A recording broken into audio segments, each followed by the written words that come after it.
We're live. Hey, everybody. Hey, everybody. Hello.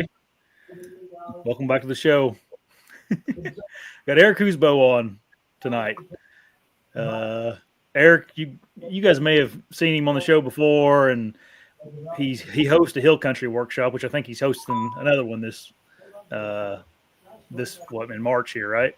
March 15th, yeah. So we thought we'd get Eric on, and he's also going on a pretty unique hunt. You leaving tomorrow for that? No, a week from today. Oh, a week from today. That's why I haven't cut my hair, because I don't want to freeze to death. Yeah. Oh man, where do you want to start, Dan? Do you want to start with the hunt, or whatever you want to do? You already brought up the hunt, so let's talk about that once. So, Eric, you got on a pretty unique hunt coming up here. Yeah, it's so how it all kind of started. Well, it started 35 years ago, wanting to and never figuring I'd actually be able to do it. But I was at the SCI convention in Nashville a couple weeks ago, and my plan was to book this thing for 26 or 27 or somewhere down the line, so I had some time to save some money. But the way it ended up is there was a cancellation the night before, and they basically said, yeah, if you're super flexible and crazy in 1 month, we have the crazy down. Well, yeah, we knew that wasn't going to be a problem at all. But they told me, yeah, it's going to be less than 30 days away if you can make that, if you're that flexible. I said, well, I'm pretty flexible this time of year, so give me a number and show me what I'm saving by taking the cancellation. And they did. And it didn't take me long to figure I was going. So I did book it. It was about 2 days after I kind of started regretting it when I realized the time and preparation it really takes to do something like that. That was my regret in the beginning. Now I'm a week away from it, and I'm a little bit of packing left, and I think I'm ready. So yeah, it's up in the territory is called Nunavut, and the town is Resolute, where we'll take off from. The travel and the weather are really I don't want to say the scary parts, but certainly the parts that are what I consider to be the most dangerous. The bear hunt don't scare me at all. It's the 50 to 70 below zero and 5 or 6 flights to get there and being stranded with weather. I mean, Alaska's done that to me more than once, where you got a 14-day hunt that turns into a 21-day hunt because you can't get out. I've seen it. Yeah, and it sucks because by the end of 14, you're ready to go home. Well, so for those that didn't figure it out, he's talking about he booked a polar bear hunt. Yep. So it is a polar bear hunt. It's come quicker than I ever expected. So it's kind of one of them things where think about the necessities and worry about the luxuries later. And there really are no luxuries in that system. I mean, you're 200-300 miles out on the Arctic Ocean and essentially on the verge of freezing to death every minute you're out there. But they've done this long enough. I trust these guys. They're the Inuits that live there. It's basically going to be a lot of flights to get there. Once we get there, then it's on the back of the dog sleds. They pull around a dog box that'll have some dogs in it, and then they pull around extra large dog boxes where I'll sleep for 2 weeks. And it's essentially 2 ways to do it. We'll probably end up killing a couple seals, and the seals are primarily to feed the dogs. Also, essentially bait. That bear smells that for 50 miles, and they'll come for you. And if you stay in the right spot for long enough, they'll get there. So then if you dress like a seal, it works even better, right? Well, they're making me some kind of a jumpsuit, and then it's either made out of seal. This is not a joke. They actually took my measurements, and I asked them why. Well, we got to make you a suit. And I can't remember. I think I just about had a stroke when they said it, so I don't remember if it was either going to be made out of seal or muskox, one of the two. They just want to make a suit that doesn't quite fit, so it slows you down, so you run slower than they do. If you think I'm going to run a 5-foot Inuit, you're wrong. I just had a procedure on my hip today. I ain't outrunning nothing. But just the same, it's it's kind of the one that I've dreamed of my whole life, and it's just time. It's happening. And yeah, it's crazy. I mean, I've always dreamed of a Kodiak hunt or at least a brown bear, even if it's inland. But it just seems like so far-fetched price-wise and stuff. And you're living a dream. I mean, it's crazy. I mean, you got your giant Brown bear. How Yeah. big is that thing? 10-4, I think 10-4 or 10-6. It's big. That's a giant. And It you got is. a bow, and now you're going to go bow hunting for polar bears. I got to think that there's very few people in the U.S. that have done that. It's got to be a handful of people. I mean, I know Bob Folkerod took one, and Yeah, That's what came to my mind. yeah, but there's not a lot of people who've done it. no, everybody's so. I mean, it's the one animal that does hunt you, and that's really how you hunt them is let them chase, hunt you down, and that's how you get close to them. Typically, once in a while, you can spot them and cut them off on ice heaves and things like that. But for the most part, you're just using their nose against them. And when I say against them, it's primarily to get them to come to you. And then after that, hopefully things go well. I got a friend that did this years ago, and he said after he'd shot his polar bear, he took off running back toward the guides, and he got back to them, and they're sitting there smoking cigarettes. And he said, well, geez, I would have thought you'd have had a gun on a backup for me. But that's exactly what happened when I shot my brown bear too. My guide was sitting there filming with an iPhone, and I asked him where his gun was, and he said, oh, it's over there in the grass somewhere. So I said, I thought your job was to keep me alive. He said, it is, but I trust you. I said, okay. But no, here we are. But yeah, it's logistics and everything. There's still a ban on bringing them into the U.S. You can't bring them in. My plan is I'm going to probably rug the hide, and I have a friend 7 hours from here in Ontario that I hunt with every year, have for 25 plus years, and I'm just going to put the rug at his place, and then if the law never changes, it'll be once a year I get to go see it, and everybody else that goes there gets to see it. But we'll get a replica. That was another reason for me going to that show is I wanted to see two of the taxidermists that are producing these replicas, and one of them is Canadi out of Pennsylvania, and then there's a guy, Advanced Taxidermy, out of Toronto that does them, and they're both phenomenal. To be honest, you'd never know. And if I wouldn't have told you when you come see them, you'd be like, wow, how'd you get them home? Well, it's a replica. They're just that good. So that's the plans in the end. So you get the replica made, and when you get the polar bear back, what do? Have a rug and a mount. There's a chance. I mean, Trump Jr. is a hunter. There's a chance he might open that up. I mean, it's legal hunting, and there's nothing wrong with it. It's a shame that libs want to keep you from bringing it back. It's all politics. Yeah, it is. Bush Sr. is kind of who got conned into banning this. And essentially, they did the same thing to him they did in Canada or in Ontario when they banned the spring hunt. What they did is in Congress, they went and said, hey, you require, I'm making numbers up here, but you require $200 million for road funding. And if you don't ban the spring bear hunt, we're going to not give you the funding for the road. So they essentially railroad him into having to do it. And I did talk to Trump Jr. when I was at SCI convention, and we did get into that conversation a little bit. And his answer was very politically correct. It was, well, I'd love to see it change, but it's really not up toward the top of our agenda right now on things that need to be fixed for the country. This would be for the sportsmen. They're looking at what's for the country first. Right. He said there's a reasonable chance to think that they may get there, but no promises. It ain't like you said, yep, it's on the docket and it's coming. So either way, I'm covered. It's going to cost a little more money to get that replica. If it ever becomes legalized, I jump in the truck, and 7 hours later, I'll have my real rug, and then I'll have a rug and a life-size mount. Cool. Yeah, I'm excited. I'm actually getting excited. I've been nervous for the last 2-3 weeks just because of lack of preparation and time. I mean, my archery stuff is fine. I shoot all year, so it's not a big deal there. I was a little nervous too because I wanted to make sure I got you on before you became a bear snack. Yeah, well, yeah. As bad as I may look, I'm going to look worse after that. I guarantee it. Yeah, the clothing end is really the big thing. Logistics and clothing are really the bulk of that game. And then not being able to lose your mind when you get that shot at 15, 20 yards.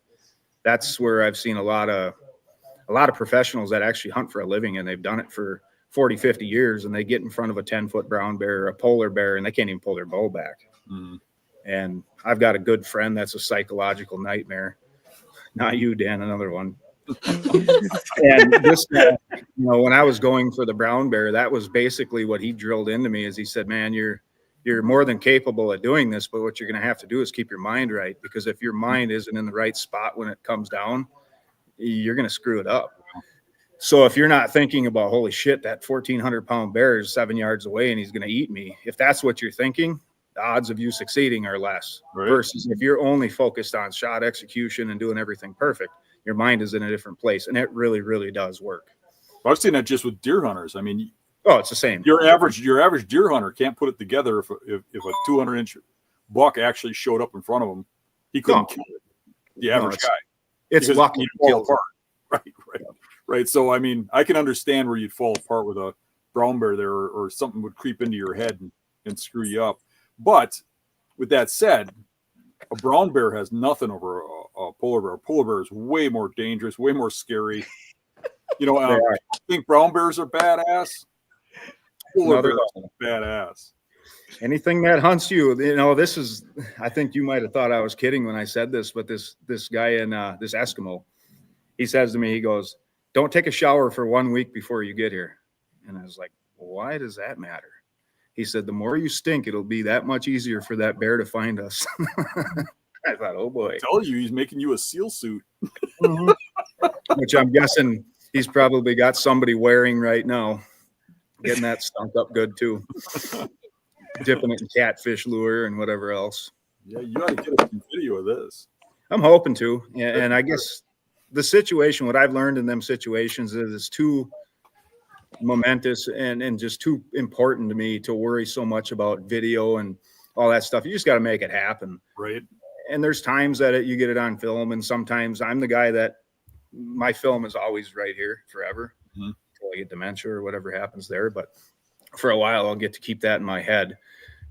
But try to find a cameraman that wants to go up there with you. Forget it. Yeah. Nobody wants to. And I don't blame them. Why would they? Yeah. So, yeah, it's going to be probably one of the wildest adventures, if not the most wild adventure I've been on. So you do anything else while you're there? You get to shoot some seals or anything like that? The rules or the law of the land up there is so different than most people realize. It's actually law. I can't get on a snowmobile and go out on the ice. I have to be pulled in the dog sled by Inuit law to do this hunt. So essentially, whether I'm being pulled by a snowmobile or a pack of dogs, I don't think that matters, but I do got to be in a sled. They can't just say, here's your snowmobile, follow me. It doesn't work that way. That's actually law. Another piece of their law is it has to be Inuit guides. You can't have Bob Folkrod or whoever from the U.S. come up and say, hey, I'm going to take you out polar bear hunting, which truthfully, I don't want Bob Folkrod taking me polar bear hunting. I mean, nothing against him, but these people have lived a life up there. They've learned to survive in them conditions. That's not a place that we put, even a good hunter or a really good hunter or a good guide or however you want to say it. You need to trust the locals there. That's just their world. Yeah. So I saw a documentary on, I think it was National Geographic or something that's years ago, but they showed a village where the Inuits were being hunted by polar bears. Oh, yeah. They literally had to put cages out their front door. So when they walk through the door, they're in a cage before they're, outside, because the bears learned to sit by their doors and wait for the snack to pop out. Yep. I seen that when I did my brown bear hunt. They had a cannery. It was basically a seasonal cannery where there was Somalians and immigrants and whatever else, white guys, whoever that worked there temporarily throughout the season when fishing was big. And they had a big mess hall. It was like a giant 200-foot Quonset building. And they had a steel door on the front, and it said, you need to knock to enter. Well, you knock on the door, and somebody has to come from the inside and unlock it. And you walk in, and there's, 40, 50 people in there, and they're going, hey, welcome here. You're the guy that's going to kill this man-eater that keeps terrorizing us and this and that. And I'm going, what are you talking about? He says, well, we locked the door from the inside, and we have a camera outside, so we got to check the cameras before we go out the door, but we keep it locked because the brown bears will they've learned to sit outside the shack and basically wait, and then the food aroma coming off. It's not good. But it's funny you say that, Dan, because up there they have what they call Polar Bear Prison, and it's an old military base from what I understand. And they get all these polar bears when they get hungry. They can't find their food like they want. They come into town. So when they get these problem polar bears in town, the job of the warden, I guess you'd say, is to go try to run them off with a pickup truck. And if they can't, then they tranquilize them. They put them in polar bear prison for a week or 2 weeks. I don't know if they haze them or what, make them hate people and not want to ever come back, or exactly what they do. But essentially then they'll re-tranquilize them, take them back out, 100 miles out on the Arctic and let them go, hoping they don't come back. But I think last year they said they had as many as 28 polar bears in the prison at one time. Holy cow. Crap. People, this, you guys all know this, but the National Geographic shit and this media driven stuff where they say, hey, it's polar bears are on the verge of extinction, and Coca-Cola's sensationalized them where they put a bottle of Coke by them, and mom's playing with the cubs and they're all friendly, and people don't realize these things are overpopulated. There's no shortage of them, no shortage whatsoever. And the media has kind of spun that into, people only believe what they see. Right. They don't typically do the research to find out that there is no shortage of polar bears. I think over the last 8 years, if you haven't learned the media is lying to us, you live in a in a bubble, right? A bubble with Fauci oxygen in it, maybe.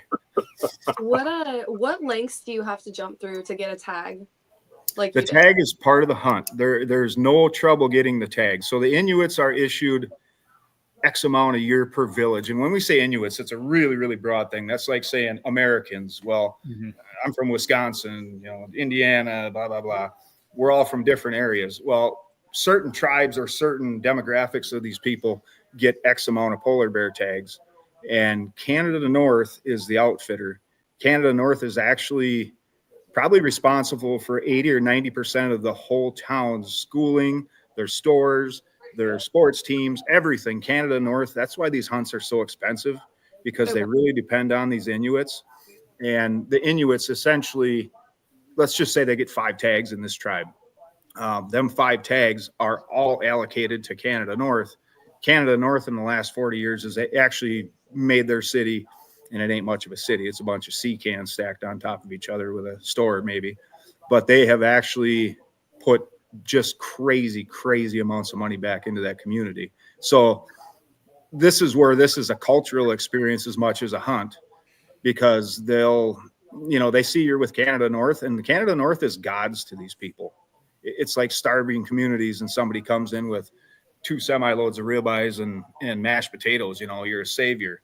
And these people just continue to fund and help. And the hunting up there it's just like Africa. You inject that money into Africa, and people say, oh, you shot a giraffe. You bet I did. And I just fed 200 people with it. And I got a hell of a trophy. It was a giraffe that was kicked out of the herd already. He was an old bull. He was going to die, get ate by leopards, whatever he was going to do. So when it came down to it, you did yourself a favor, but you did more people a favor than yourself. So the hunting up there is really the only income they have. I'll bet you that community don't take in $5,000 a year, a whole community outside of the hunting. What a lot of people don't realize too is like Africa and places like that. If it weren't for hunters like you going in there and hunting exotic animals and spending that money, and they weren't getting money from it, they'd probably be killing those bears themselves, and a lot more than what is being allocated. So, I mean, there'd be a lot more killing if it wasn't for hunters, because the hunter money is what keeps the animals protected, and it's what makes them want to manage that population.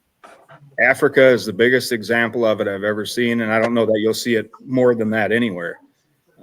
Africa is very, very rich and very poor, and there's way, way more poor than rich. But when it comes down to it, the rich people have nothing to worry about. There's no middle class in Africa. You're either dirt poor or you're dirt rich, one of the two. And when it comes down to it, these people in Africa depend on that meat for one, because they're just hungry. Well, what happens is if you do not inject that meat into that community and that money, poaching over there isn't so much with a gun, because they'll get killed in a matter of minutes if they do. It's always trapping, and they go in and snare, and they snare a lot, and they'll actually come in off the roads. They'll come in off the roads, and they'll go into these, 50,000 acre ranches, set up camp, no fire, and just sit there in the darkness. Every night they go around, check their snares, and when they find an animal that they've trapped, they skin it, and it's only for the meat. But what these poachers do is they take that meat and they sell it on the black market for, 10 cents a pound or whatever it is that they charge for it. But poachers have got a reputation in Africa to the point where they actually would give out Bushman tags, they called them. And Bushman tags were poacher tags. If you found a poacher and you had a tag, you shoot them. And that's a real thing over there, because that is their resource that, exactly like you said, they'll decimate it. They will absolutely decimate it if it's not coming from somewhere. And let's be honest, we all would if our lives depended on it, or our families' lives, or however you want to spin it. So when it comes down to it, you're doing more favors than you are for yourself, for the community. So last time you went to Africa, last time I talked to you about it, you creeped me out because you shot a bunch of monkeys. Oh, yeah. I'm going to go back and I'm going to shoot a bunch more, too. Hold on one second.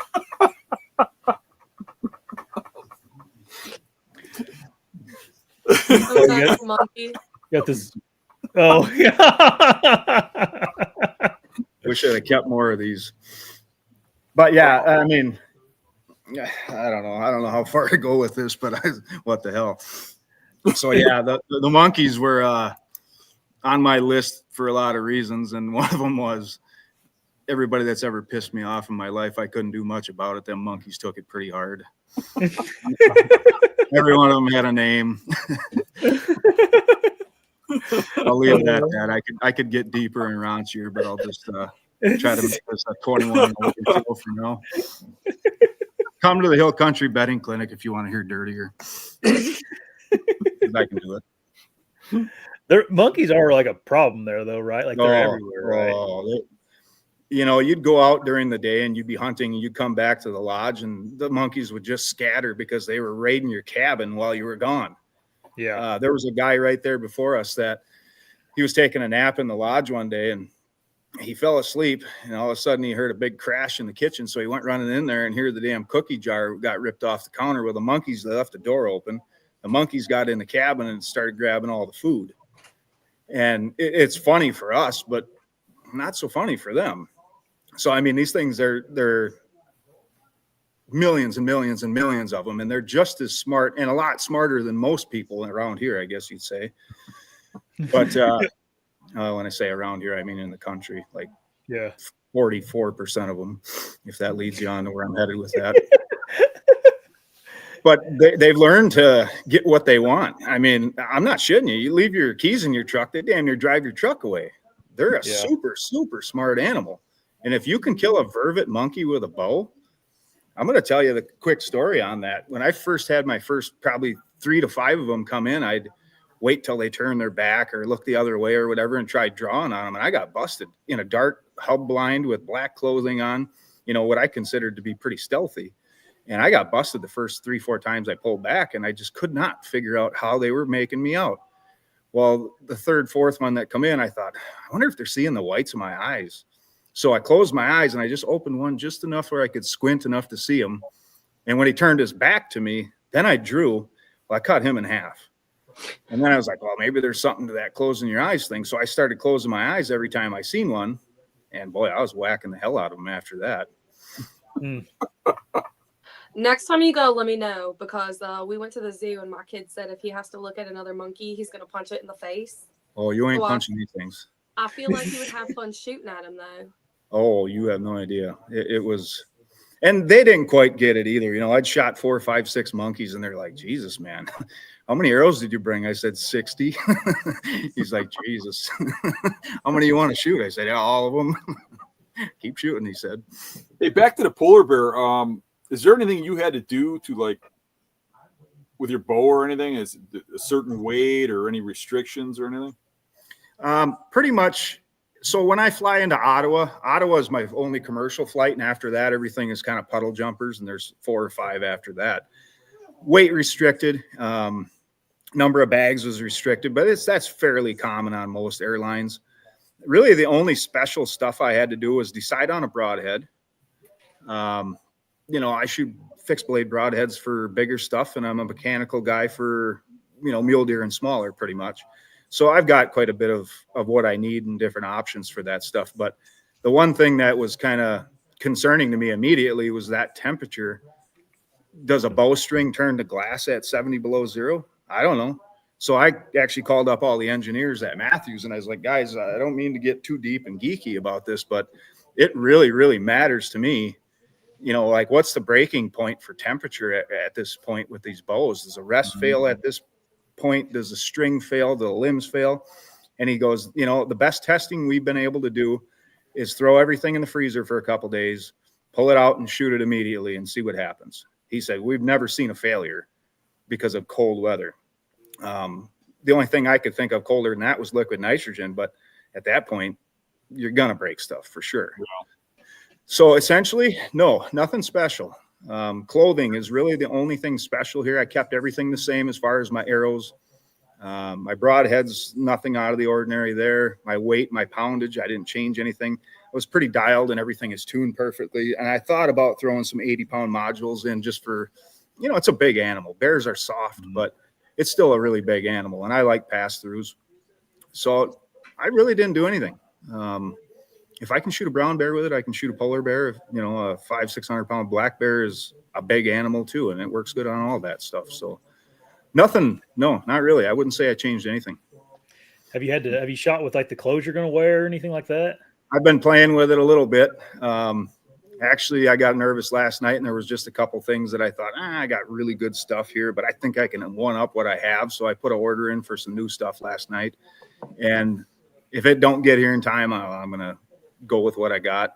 But yeah, I've been suiting up with Arctic Down Pro from Kuiu. That's a real insulated down jacket and pants. And I threw my Carhartt stuff on over the top of that and bulked myself up. And obviously, you know, one of the biggest fears I have is, you know, hitting my arm with a string.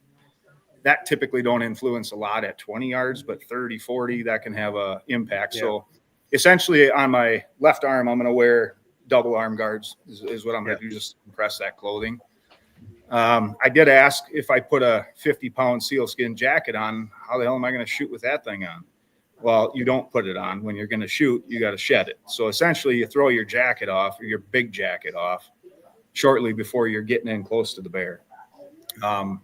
They've kind of refined this method where they go in, and that's why they bring some dogs with, is because they'll try to distract that bear with them dogs. The dogs will just basically stay at a distance and bark at him. Well, hopefully you can get in it while he's distracted is kind of the whole purpose to that. How far do you think you're going to have to shoot? You know, the guys I've talked to, what they told me is expect 40 and less. The guys I talked to, one of them said he shot his at 15 yards. The other guy's like, I shot 25. You know, in that type of weather, everything, you know, temperature, humidity, barometric pressure, the wind is always howling. There's a lot of things there that go into account with that shot. If I can do it, I'm going to get within 30 yards is kind of the number I'd like to see. And the situation will be the situation. We just don't know until we see it. I'm prepared for whatever. I don't want to shoot at 100 yards, that's for sure. 50, if you shoot too close, I'd be worried that your guides are going to fill it with bullets right after you shoot. Well, that was one of the questions. I basically did that in the beginning. I said, hey, I want to be able to let these guys know that unless my life is really in danger or theirs is in danger, I don't want them shooting this thing with a gun. Yeah. If somebody's going to die over it, kill it. You know, I have no problem with that. You can shoot it in the head for all I care. Right. But unless you have to do that, please don't. And I'm going to have that conversation with them personally as soon as I get there. Mm-hmm. And then I just, you know, I really want to go after a big one. And they're like, you see one 9.5 foot, you better shoot it. Well, I don't want a polar bear that's smaller than my brown bear. Right. They're going to look bigger regardless. Just the anatomy on them. People don't realize a polar bear's anatomy is a lot different than a brown bear. Essentially, the neck is twice as long, if not 3 times as long, and then the legs are longer. So they look bigger anyway, even if they're not. So, yeah, I'd like to shoot a 10-foot plus is what I'm after. Nice. Good to have. Yeah, you got to have some goals. Otherwise, they just tell you, hey, it's 70 below zero, shoot that little one.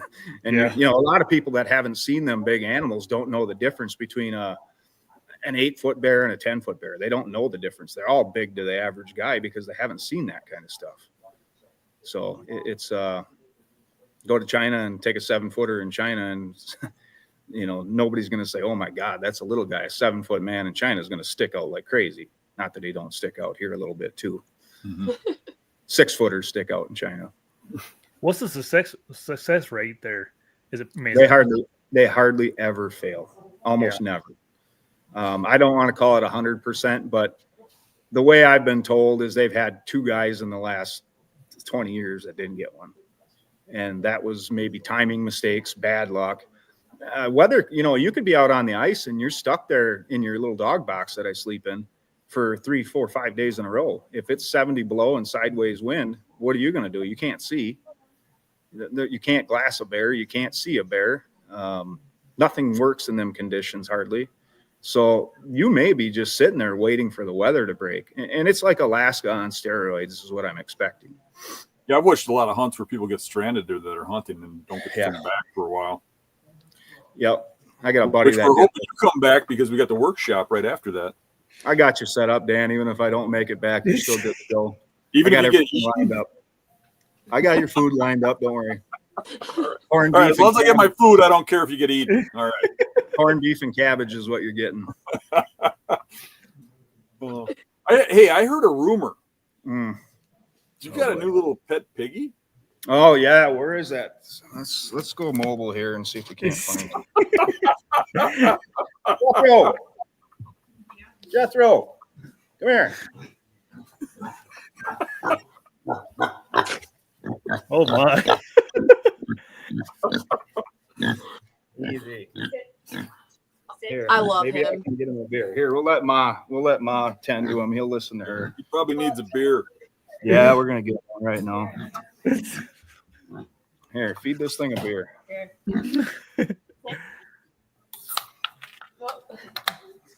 Here, you get him to shake and sit and do all his little tricks and all. Okay. Jethro. Hey. I'll try here. Jethro.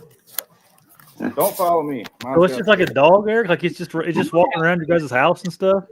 The beer, Jethro. Here, she's gonna steer that. This is kind of getting people sick, I'm guessing, but I'll have her steer the computer.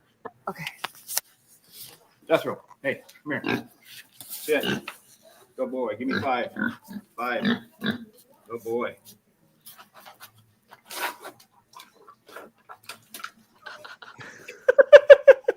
That's good. What kind of beer does he drink? Whatever you give him. I give him NA most of the time, but he was lucky tonight to get a good Busch Light. They got a bush latte there. He is not right, I'll tell you that. So is this your pig or your wife's pig? Oh, it's not mine.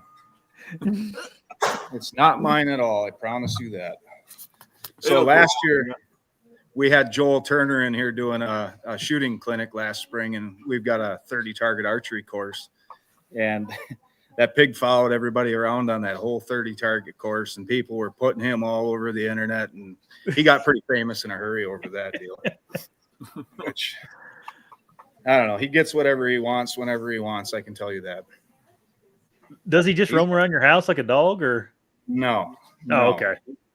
I mean, there's a few times she'll let him in the house during the day, and yeah, he just lays on his pet bed and does his thing and begs for any food he can get. But he does stay out in the barn. He's kind of a free roamer. He can come and go as he wants. I think y'all need him at the workshop. I think he can be a mascot. Oh, he'll be there. 100% he'll be here. But he does fart a lot, and when he starts farting, he's got to go. He is rancid. This time of year, it ain't so bad because he's not eating clover. But in the summer, he's out in the field out here just beyond the shop, and he just eats clover all day. And you've never smelled anything like him. I'm guessing the Great Baker got nothing on him. I used to have a pig named Willie the pig. It was my wife's pig. It was a lot like yours. He just hung around. He'd come in the house every now and then, hang out. And at first, I was like you, and I hated that pig. Mm-hmm. But I ended up starting to like him. He was kind of like a dog. I'd go lay out in the grass. He'd come up, curl up with me. We'd sit there and tell stories about Carol and what was going on. About the only thing I could talk to that didn't talk back. It was kind of nice. He started getting to like him, and then Carol saw that I was liking him and got rid of him on me. Really? Yeah. So that worked. I might try that.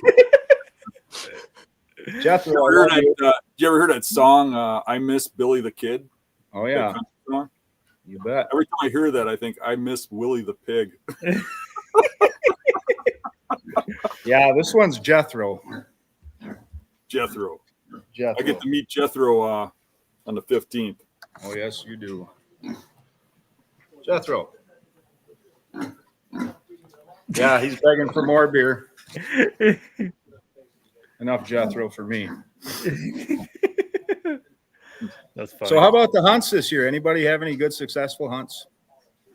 I did not. I got close a couple times, but I never dropped a string on anything decent. I had a really close encounter in Kansas, and I had a monster buck sneak up on me just as I was going to get down on a morning hunt.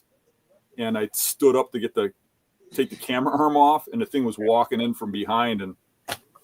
But I never got an opportunity last year. Yeah. No, that's the way it goes sometimes. I shot deer. Hold out for big stuff. That's what happens, you know?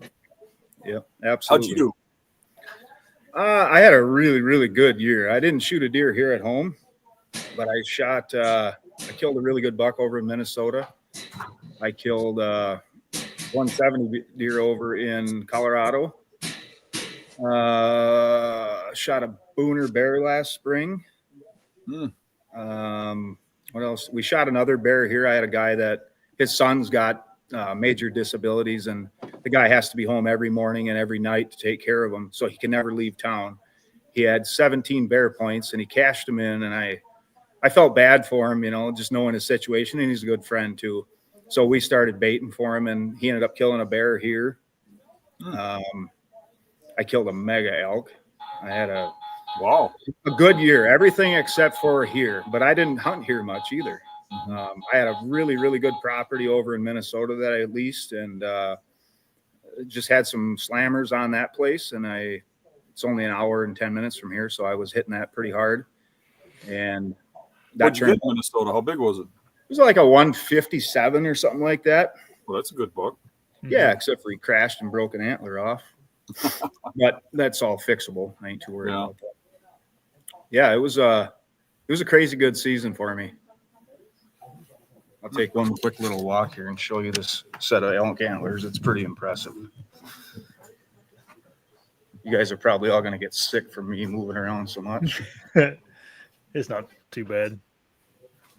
I'm not sure what you can see here, how to even zoom in on that, but that's the one you killed? Yeah, it's pretty ridiculous. Yeah, that's a giant. What did that score? Close. You know what? We hadn't even officialed him yet. He has to be close to 400, right? Oh, yeah, he's all 400. I was going to say. I think he'll net over 4. Yeah. Wow. I've just been, I've been seeing so many people. I'm sure you guys have seen some of them new world record elk that come out this year, and the way they're chastised and stuff, I'm getting to a point where I don't even know if I want to put any of this stuff on social media anymore.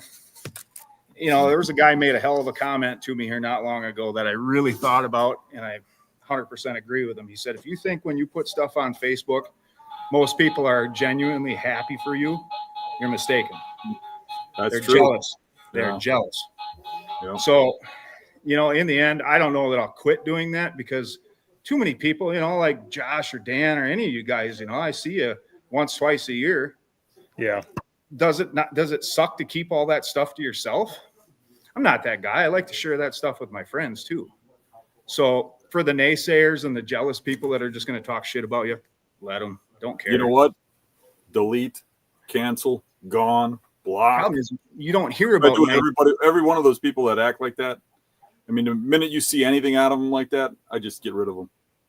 Problem is, you don't get to see most of it. It's all behind your back. Oh yeah, I know. Yeah. But I mean, that's how it is in real life, and you just have to decide whether it's going to bother you or you're going to move on. I'm past that. I mean, if you only worry about what somebody else thinks of you, you'll never live a happy life of your own. Nope. So I'm past it. I mean, this is going to be kind of crude, but I was like, screw it. I don't need any more friends. How's that? Yeah.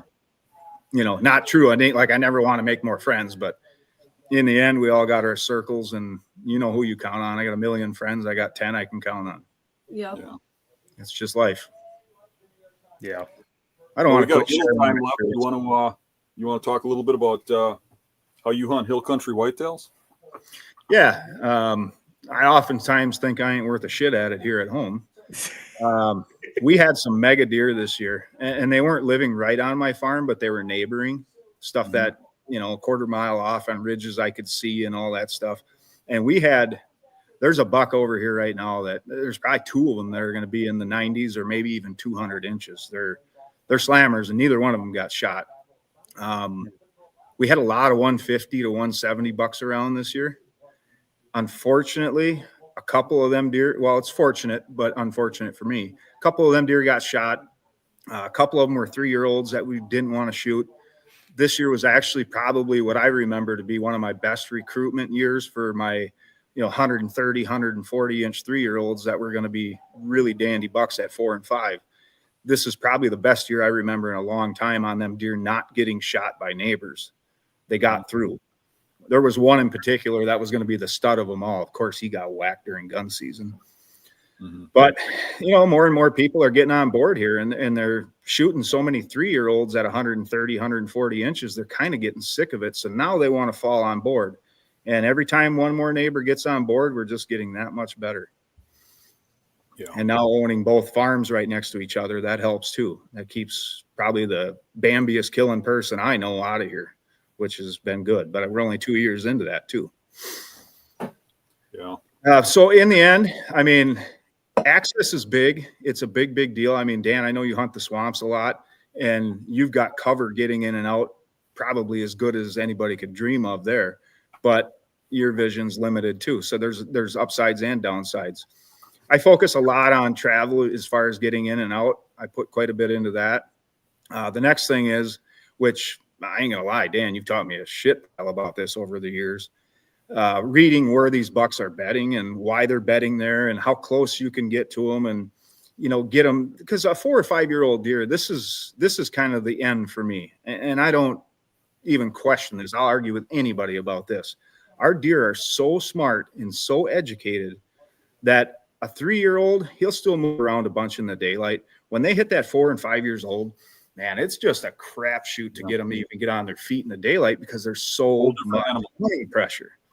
Now, send me to Colorado, eastern Colorado, the most notorious mule deer area probably in the country. And I go there and I see whitetails and mule deer that it's like, okay, this thing can't smell, it can't hear, and it can't see. Is that thing really that stupid? I found the Joe Biden of deer is what you think. Well, the truth of the matter is they're all Joe Biden. They're just oblivious to everything because they don't get hunted. Right. And that's something I see changing. If you go back to like my childhood, there weren't near the bucks that there are now, but the bucks that were there were killable, very killable. Oh, God, yeah, every they one were a lot stupider than they are now. They're being hunted by smarter hunters, and they're adapting. They're becoming smarter. They're getting educated quicker. They're dying, and in hunted areas, deer get smart quick. And if you get out to like Colorado, they look at whitetails like carp. They want to shoot mule deer. Yeah, it's junk. And quite honestly, that's exactly what they see out there is if they see a whitetail, they want it dead. They don't even want to charge you for it. They're like, just kill that damn whitetail. Yeah. And truthfully, it's the pressure. And you said it, back in the day, there wasn't really nothing was off limits. You could find a decent deer, which finding a 150-inch buck back in the 80s and 90s, good luck. There wasn't many of them to be had. There was some here and some there. The quality of deer is way better. The problem is we've got so many people going back to Josh's earlier today with a banning crossbow thing. Is as big of a joke as that was, man, I'd vote for it, because that's injected so many hunters into the woods here. You can't go to a 90-year-old grandma's house around here and say, hey, do you hunt? I'd like to hunt your land or lease your land or do some work for you or whatever. No, I bow hunt. And you're looking at her going, Jesus Christ, you're in a wheelchair and he still crossbow hunts. And that's just the community here. Everybody hunts. So that's put undue pressure on these deer, which has made it harder and harder and harder to hunt them. So your initial question. You can't spin a dead monkey without hitting a crossbow hunter. It's true. I'd like to try. I'll just lock the doors of my shop and give it a whirl just to prove you wrong. And that might be the only way I can do it.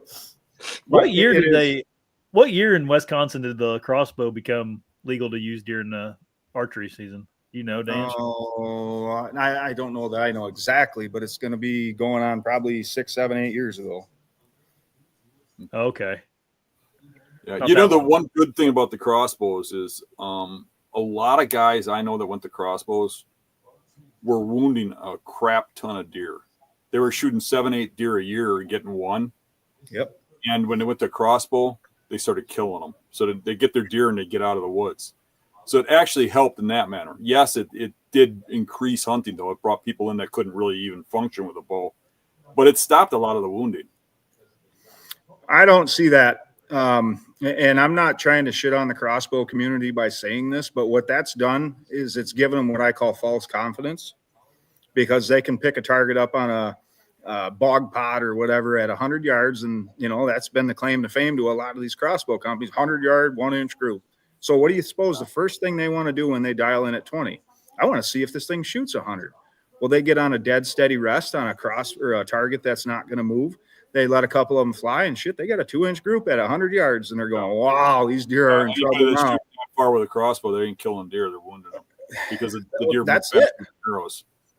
You know, and I'm not going to lie. A crossbow, if you use it correctly as an archery tool, it's a deadly, deadly weapon.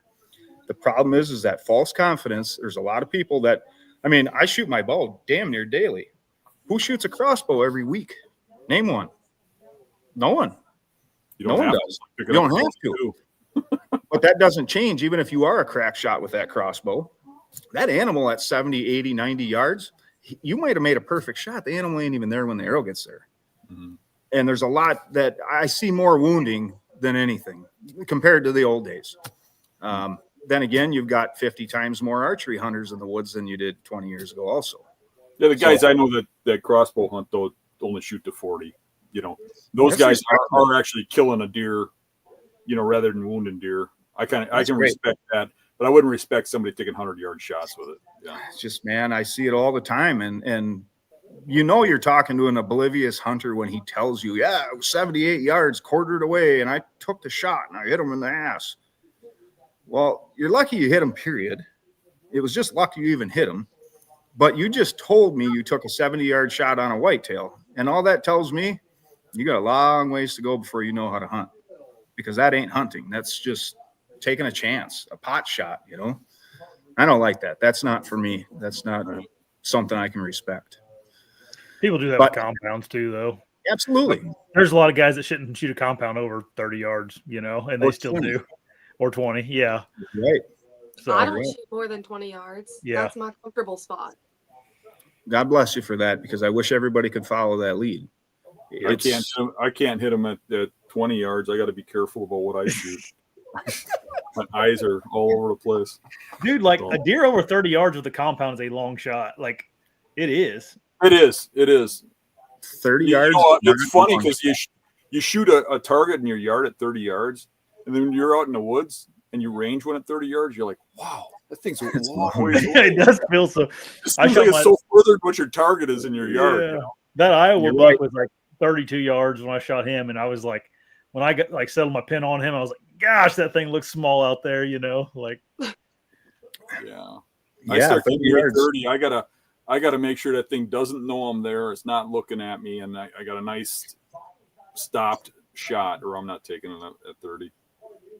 You know, we can all kind of probably agree on this, is if we've got a panic deer or a deer that's on high alert at 25, 30 yards, we like to say, yeah, just aim in the low end of the boiler room, right? And let them duck into it.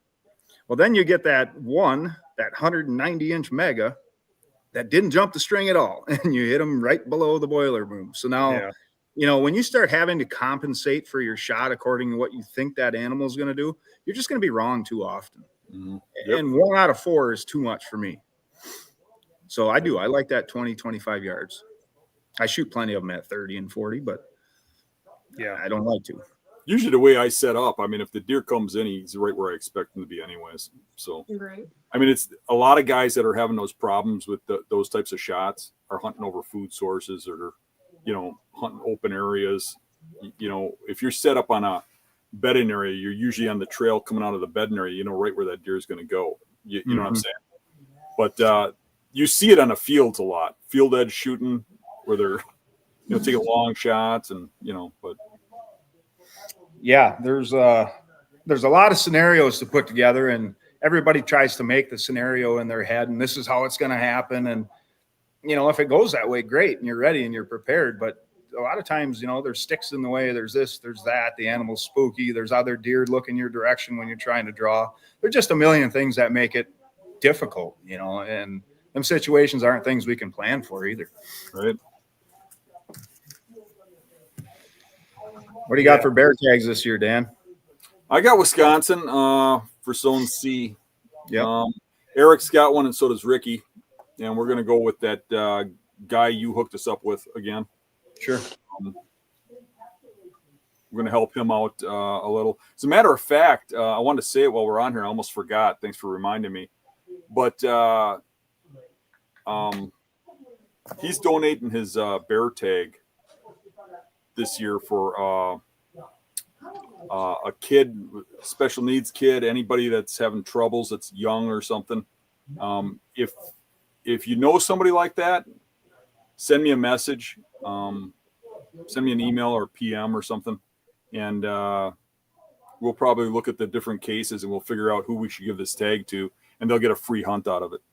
Yeah, I've done that many, many times with disabled kids and wounded veterans and things like that. Mm-hmm. That's great. The tags around here, the e-tags are a dime a dozen. I could find 10 of them in 2 days because they're a 1-year thing. You put in, you get them. Them tags, you got to wait 3, 4, 5, some of them up to 10 or 12 years. It's harder to find them tags because people hold them a little bit closer to the vest when they get one. Yeah. But yeah, we could make that happen. I could put it out on my social media, and I'll have 10 applicants in 2 days. No problem. No problem at all. And I'd love to help. That's Jeff John. I'll donate some baits too. Cool. I'll probably, because Jeff helps us out so much too, I'll probably, just like I did last time, buy him some bait and have him pick it up from you. I'll probably give you something at the workshop for that. Yeah, that's fine. I like Jeff. He helps a lot of people. Yep. That's what people forget too. And I guess while you're talking about it, I'd like to spit that out too, I guess. For the people out there that are watching this, that are fortunate or get to do a lot of things, that's why I like to give a lot back, is because I've been able to do way more than I ever expected in my life. I feel like I'm overflowing with things that I've dreamed of my whole life and got to do. And now I kind of get off on helping people that don't have that opportunity, or disabled kids especially. That's one I've done for a long time, and I will always continue to do. I don't know. You're kind of coming across as a nice guy, and I've seen what you do to monkeys. You have. I don't know how bad you guys want me to detail this on this podcast. Probably not. There's a story that we could generate some major problems with. That the PHs looked at me and said, "What in the hell is wrong?" You probably want to keep that story off of here. Yeah, Yeah. it'd be I got a good pretty funny while we're in person, though. monkey story. My buddy went over there, and some monkeys came in, I guess, in this blind, and he shot, and it kind of raised, went right underneath the monkey. And he said, he goes, "I swear, dude, that thing went, looked me right in the eye and said, 'Hey,' like that," and then ran off. And he's like, because I couldn't shoot another one after that. I'm just going to give you a small hint. It involved a monkey and a 4-way tire iron. That's all I'm going to tell you. Jeez. That skull didn't come home. Oh gosh. You want to be a bear? Be a polar bear.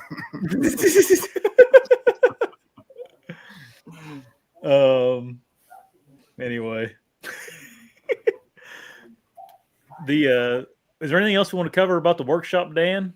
It's full, No, right? I think we're good. I still got openings for this weekend on Sunday if anybody wants to come. So this weekend by my house for Swamp, I have openings on Sunday. Can you come get me? Sure. You gotta come to West Virginia. So, West but you have to get a Virginia. hold of it pretty quick, you know. But if you want to come, Sunday's open yet. We have some openings. We actually had a few people cancel. I mean, a couple people had their relatives die. You got people that get sick, all kinds of stuff. But Yeah. People that their wife found out they were going. right. That happens too. Time for a new wife.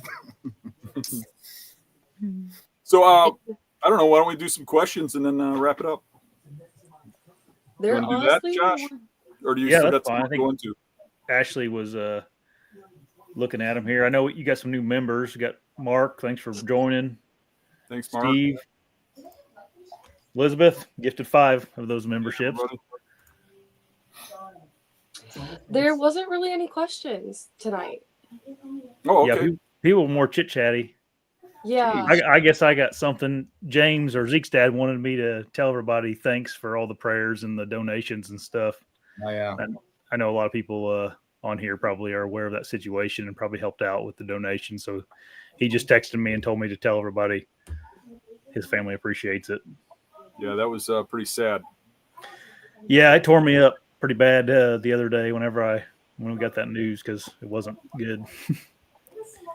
Yeah, I mean, when he contacted me, it didn't look like he was going to make it through the night. No. So He's home So, right now, and he said that they're still waiting to see if he needs surgery. They're not sure yet. He just got home a couple hours ago, I think. Hmm. Yeah. Zeke did? Mm-hmm. Yeah. Yeah. He's out. Yep, just got home tonight. So it's good news. Yes. Yeah. Yeah. Good. I hadn't heard an update, and I really didn't want to ask in case it Yeah. was bad. Yeah. Essentially, Eric, from his eye socket to his ear is where it fractured. And the big problem was I think some of the fragments kind of went down behind his eyeball. yeah, they were talking about he could lose his eyesight and everything. So, Yeah. but Actually, he was lucky to even survive. What's that? I actually have a fractured orbital socket too. It's 4 months old, but it's going to heal. But mine ain't nearly as catastrophic as his because it didn't have the bone fragments. But they told me the same thing. You could lose your eye. You could get that pressure on your brain and have a brain bleed and all that stuff. That's serious stuff. Mhm. Yeah. Really glad to hear he's doing better. Yep. Still going to have to go, he's going to be next 3 or 4 months traveling back and forth a whole bunch to town there to do all the stuff. Not sure about surgery yet. Still may have to have surgery. I think they got to wait for some things to, swelling to go down. And I think if anybody wants to help James with Zeke's medical bills, I believe Jacob started a GoFundMe for him. Yeah, I will. If you guys just chit chat here, I'll put it in the chat so everybody can at least have it there. It'll take me just a minute to pull it up. Yeah, if you can imagine, guys, like all 3 of his kids were in the hospital. I mean, his youngest daughter, Bonnie, had fractured her skull as well. It wasn't as severe, but she had emergency surgery, and Zeke just got out of the hospital. So you got those bills. It's not cool. When I was a kid, you'd hear about dozens of sledding accidents where people get killed every year. You just don't hear about it no more. But people don't sled like they did when I was a kid. There was nothing else to do. There used to be parks that like hundreds of people would go there every weekend when there was snow. Mhm. Yeah. But they're actually kind of dangerous. I mean, you go down a hill really fast, a big hill, you can really get the speed up. On frozen ground. Mm-hmm. Yeah. But luckily, he's going to be okay. Super. Even if if you lose an eye, it's at least you're still there. I told James, I said, well, he'll be that cool old guy that only has one eye. We all know one of those guys, If you got a glass eye and you can pull it out at a party, you are a hit. Oh yeah, Right. legendary. Not that that's worth it, but I put the GoFundMe in the description here of the Good. show. Good. So, anyway, that's all I had on top of everything else. it's good news. Yep. I don't know if that link I put in the chat, I don't know if that's going to work because it's kind of it's a really long link, but it's in the description. If you guys go into the description, you can find it. Well, I'm going to be living through you when you're out there bear hunting. I can't wait to hear. Yeah, the man. story. Yeah, I don't know. I've got a Garmin inReach and I can text a little bit. I don't know that I can send any pictures with that thing, but I'll be getting home, you know, as long as I don't get stranded there. I'll be getting home. I schedule to be home on the 12th or 13th, but the odds of this hunt being done sooner is really good, actually. So there's a good chance I'll be home a week ahead of you being here, Dan. And if not, it's a 95% chance I'll be back before it. I'm just going to prepare everything just in case I'm not. You're still good to go. You know, the map, I'm assuming you can find most of our target areas. I'll have it set up pretty well for you, but you can count on me being here. I just can't promise. Hopefully Jared can come around if you're not around. Yeah, me and him did speak a little bit about that, and he was going to check his schedule. I'll get with him in the next couple of days and talk to him about it. Okay. We'll have you covered. It'd be, regardless of the results, it'd be fun to have you on to talk about the bear hunt after you get back too. Yeah. Yeah. Well, I'll have a lot better stories at that time. Right now, I'm just kind of spitballing what I think I know. Yeah. As long as I come back, I'll have plenty of stuff to talk about. I'm thinking You'll be like, one eye, that ain't nothing. Look at, I'm missing an Right. arm. I'm missing a shirt. Yeah, I can't wait to hear my right arm. I can't wait to hear about the people and just all that. The whole thing's an adventure. I mean, that's the whole thing. Every one of those hunts, when you go on like a remote hunt like that, it's not really about the kill anymore. It's about the whole journey, you know? You guys want to see something really neat that I just recently learned was that one of the things that they do in their culture, their singing and their language and different stuff like that. Look up Inuit throat singers. It's crazy. Amazing. It's crazy what these girls do. It don't sound like humans at all. Amazing. It is crazy what they can do. And that's one of the things they're kind of notorious for in this village. So I'm certainly going to be seeing that. And if not, I'm going to be asking to. But yeah, there's just so much to learn about, like Africa. And I keep reverting to Africa because their culture is different too. And, you know, when 20 bush people come out of the damn woodwork in the dark and surprise you at a campfire, and then they start singing in their native tongue and the dances and the beads on their ankles for their tambourines, you know, I mean, it's stuff like that, yeah, sure, the hunt sticks with me just as much, but that cultural difference is really just right next to it to me. So it's an adventure. That's the way people that I know that have done this set is just a wild, wild adventure. And killing the polar bear is kind of like the smallest piece of it to most of them. So I'd assume, since you probably got to spend a lot of time in the snowmobile, so you're probably going solo, right? Yeah. Nobody would go with me if I asked them anyway. But yeah, it'll be just me. And there's the head guide. His English name is David. I don't know what his real name is, but he don't speak any English. But he's also the guy that's been on 200 or 300 polar bear kills. So he's like the leader of the pack. And then I'm hoping I've got myself a younger chatty guy to keep my mind sane, because it's getting I've been in them situations where you just sit in the same spot. Do they even speak English? Some do. I don't think they all do. I think the younger generations do for sure. The older generation, probably not so much, if at all. So communication will be, hopefully there's a translator with us, which they're supposed to be. And everybody I know that's done it has had one, because otherwise, how do you communicate? Yeah. Right. I knew a guy that I worked with who was a real cheapskate, and he wanted to go on a moose hunt. Oh man. And he went to the sports show and booked a moose hunt. And he told me he got this bargain deal on it, and he got it for like $3,000 or something. $72. And I'm like, dude, if you want to really, he's like, I'm going to do a once in a lifetime moose hunt. I'm like, $3,000 is not a once in a lifetime moose hunt. I said, you're probably not even going to get a moose. And he's like, no, these guys are Indians. They know what they're doing. And this guy hired these Indians. So he gets there and he meets the guy he met at the sports show, but they take him to a little plane, and then somebody else takes him, and they fly him out to this remote lake and drop him off at this cabin on this lake with an Indian that doesn't speak English at all. and he just sat there drinking whiskey, staring at him while he was in the cabin that had no TV, no radio, or nothing. And the story gets really awkward. Like the first day, the guy kicks him to wake him up. There's no alarm clock or anything. He's kicking him while he's sleeping, and he's like, "What the hell?" You know. And he gets up and he's like, you know. And they get in his boat, and they zoom across this lake, and then they carry this boat across this portage into another lake, and then they go up this river, and they go for miles and miles and miles, and then they come up to this spot, and he doesn't know what's going on because he can't ask the guy where they're going or what they're doing. And they go up on this hill, and the guy starts blowing this call, you know, and all of a sudden this moose comes running out, and it stops like 20 yards from it. It's just a little like tiny moose, you know, like a 2-year-old or something.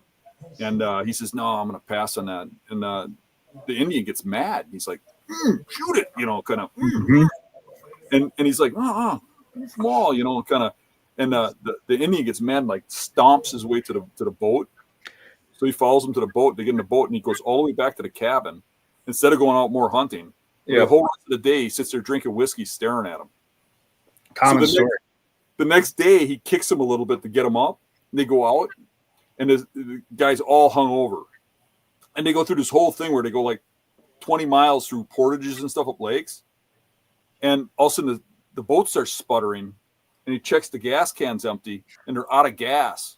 And they got no oars or anything. And they spent the next 2 days hand paddling back. And he ended up not getting a moose or anything. I mean, he got a once-in-a-lifetime hunt for sure, though. Sure. Yeah, he still ain't recovered from that, I'm guessing. There's one thing I've learned in this world, and it applies to everything I can think of, whether it's hunting, vehicles, work. Good shit ain't cheap, and cheap shit ain't good. And that's pretty much something to live in. They're offering it cheap. There's a reason. Yeah. Yeah, I've heard a ton of horror stories, and you know, that's one of the things I think is probably the most work in, we'll just call it my hunting adventures. The most work is not the hunt. It's not the preparation with the gear. It's the preparation on who you're going to hunt with. Mm-hmm. And like when I did my leopard hunt in Africa, I knew that it was a hunt that was very expensive, and I had one shot. It was not a hunt I could afford to go back and do 3, 4, 5 times like a lot of people. So I spent 2 or 3 years vetting people until I got to that guy that I felt comfortable with. And I still didn't just book with him. I made him meet me at a convention where I could sit down and talk to this guy face to face. Can you look me in the eye? Can you make these promises to my face instead of just a text message? And in the end, the guy I chose couldn't have been any better. And that's why I got a giant leopard. And I feel comfortable telling anyone, if you ever want a damn leopard, you go with this guy and you will get one. And I've got tons and tons of friends that are, you know, wealthy guys that can go back 3, 4, 5 times and take 3, 4, 5 times to get one. I can't. I refuse to. Why do I want to do it 3, 4, 5 times? That's, if I got to do that 3 times, that's 2 more hunts I could have went on for something else instead of wasting all that money and that time. And I'd like to do it once and be done. Now, I'm never always successful, but I'm highly successful in what I do. And it's a lot because of the research beforehand. I'd say that's 85% of it. Just a good little tip for people that are wondering how to book, you know, crazy hunts and stuff. Spend the time researching. That to me is the most important part. All right. Thanks for getting on, Eric. No, thank you guys. Is there anything you want to pump out there with your business or anything? I mean, not really, but I guess I'd say this for all the new bear hunters that may be watching. This is something that typically it takes 1 or 2 times of bear hunting to learn. Don't wait till June, July to come get your bait. If you're looking for help, you know, when I say help, advice, setup tactics, scenarios, people bring me maps of properties all the time, and I'll go pick spots out on the map and kind of give them the tutorial. And in a half an hour, usually I can have somebody that's never bear hunted up to speed to be, you know, a 10-year veteran or a 15-year veteran of it, just by telling them, don't do this, don't do that, don't make these mistakes that the rest of us made learning the game. Just skip from no experience to quite a bit of experience just in that half hour. Because so you sell bait directly to the public? Absolutely, yeah. Yeah, we do a lot. In fact, we're very, very well stocked right now. So what I'm getting at with that is for the beginners that don't know any better, like the experienced guys, they start coming now all the way into like April, May is when like the experienced guys really rush in. And the guys that don't know any better, they like to wait till June, July. By then, the varieties are picked over quite a bit. Other people have secured spots, you know, especially in public land. The early bird gets the worm, and it's kind of that same thing with a lot of things. Even if you're not going to hunt till June or start baiting till June, don't be afraid to buy your stuff ahead of time because you're going to get your best selection of the best products. One thing I'd say as an avid bear hunter is that what I noticed about you is you know your crap.